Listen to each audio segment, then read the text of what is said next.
Couple more thrifted books from the charity shop, as I'm going to unhaul some of my books when I've read them. I've read 6 books so far, so I think I'm doing okay, and I'm going to either give them back to charity or back to the little libraries. This is A Heart Full of Headstones by Ian Rankin, and I just love the autumnal leaves on it. Again, it's very atmospheric of the autumn season. I got this cost £2.50, so quite pleased with that.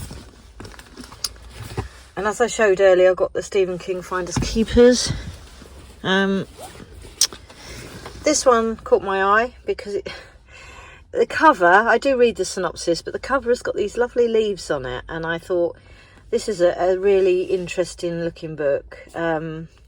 Again, it's my sort of genre, creepy, sort of atmospheric. This was slightly more expensive, but it is in really good condition. This was £1.25.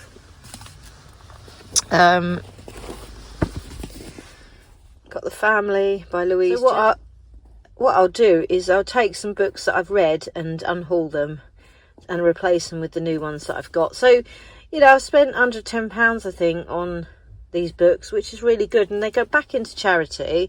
The charity make money again from them, so what I've bought is not in vain, because the charity make money from, but I'm just so glad they got some hardbacks.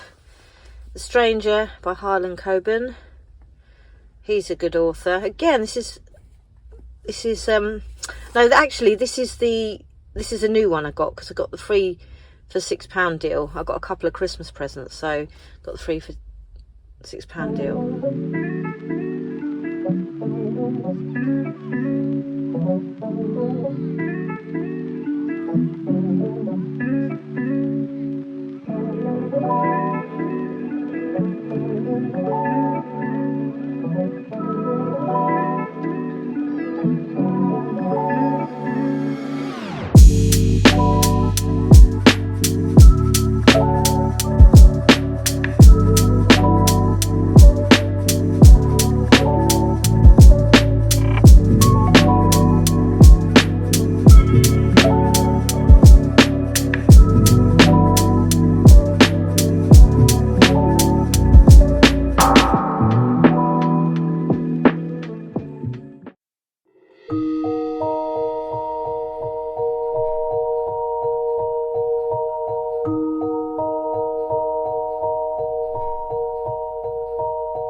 have to say.